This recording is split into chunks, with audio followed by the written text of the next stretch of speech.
Les savons viennent toujours mouiller sur le bord des lavabos. Ils viennent tout collants, puis ça finit par se désintégrer. J'ai décidé de faire un support à savon pour que ça sèche, pour éviter que le savon vienne mouiller, comme c'est le cas présentement. Je vais aller faire un design, on va imprimer quelque chose et je vais revenir vous montrer ça d'ici peu. Afin de m'inspirer, j'ai décidé d'aller sur Thingiverse et chercher le mot soap, le mot savon. Je vois ici qu'il y a différents types. Ça, je trouve ça vraiment intéressant, le type plutôt organique. Sinon, il y a des structures plus rectangulaires. Donc, ce que je fais d'habitude, quand je cherche à créer quelque chose, je me laisse inspirer par ce qu'il y a déjà. J'aurais pu télécharger une des images puis l'utiliser, mais j'aime ça faire mes propres créations. Alors ça, c'est intéressant, celui-là ici. Ah, ça, c'est bien, avec une genre de wave. Pas mal intéressant. Donc, dans le fond, ce que je fais, c'est que je recherche des idées pour essayer de construire un support à savon de la façon que je le veux et que, en fonction de mon imprimante. Par exemple, celui-là ici, il est très carré, c'est fait pour être imprimé sur une imprimante FDM, mais j'ai une SLA. Ma forme 2 me permet d'imprimer des formes assez originales. Ah, ça, c'est vraiment bien. Un genre de S, un genre de wave avec une courbure dans le centre. Ah, mais je pense que je vais prendre celui-là, un modèle comme lui, mais avec le côté organique de celui-là ici. OK, je pense que mon inspiration est bonne. Ah, ça, c'est intéressant. On va fabriquer quelque chose. La première étape de tous les designs que je fais, c'est de prendre une photo avec une règle à côté.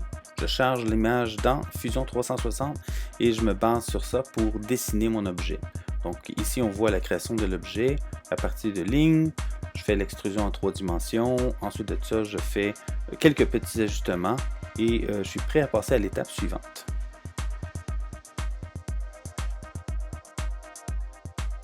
Et l'étape suivante, c'est le chargement de l'objet 3D dans Mesh Mixer. Ensuite, j'utilise la fonction Reduce. Et cette fonction-là va un peu briser la douceur du 3D généré, mais c'est ce que je veux. Ces bris-là vont me permettre d'aller chercher le côté organique par la suite. Je choisis ensuite l'option Make Pattern et dans la liste des Pattern Types, je choisis Dual Edge. Et là, ça va générer ce que vous voyez présentement, une shape très organique.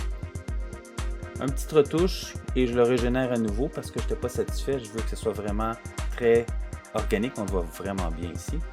Et ça, c'est mon modèle 3D qui est terminé. Je vais être prêt à le charger dans mon logiciel pour l'impression 3D. La pièce est en train d'arriver. Et voilà, ready to print. On va démarrer ça. Vérification, cartridge, tout est fait. C'est parti. L'impression a pris 4 heures. On voit l'heure descendre très rapidement sur l'écran actuellement. C'est difficile de faire un time-lapse avec une imprimante à stéréolithographie parce que le mouvement du tiroir est très rapide et le mouvement de la tête aussi. Mais bon, ça donne quand même une bonne idée du processus. Ici, j'ai ralenti un tout petit peu pour voir ce que ça donne de façon un peu moins rapide. On voit qu'il y a beaucoup de mouvements et c'est ce qui rend le time-lapse très difficile. Voilà, ma machine vient de terminer le print. La plateforme a monté vers le haut. Le tray est en train de se placer au point 0. Le wiper se place au centre. Et voilà, on peut prendre la pièce maintenant. Voyons ce que ça donne.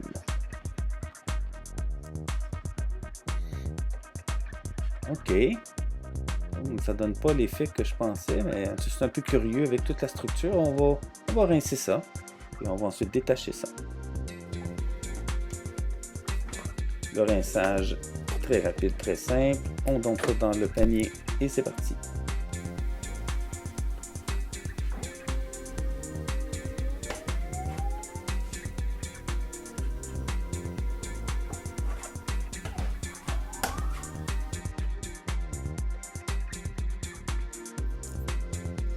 On jette un coup d'œil à la pièce. Ah, finalement, c'est pas si mal.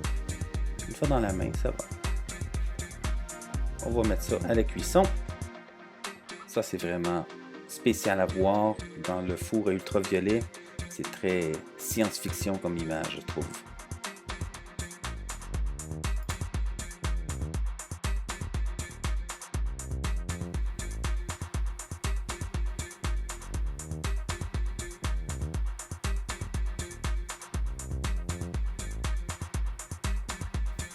Nous revoilà au point de départ, mais cette fois avec mon support à savon que j'ai rincé à l'eau, juste pour vérifier que tout fonctionne bien.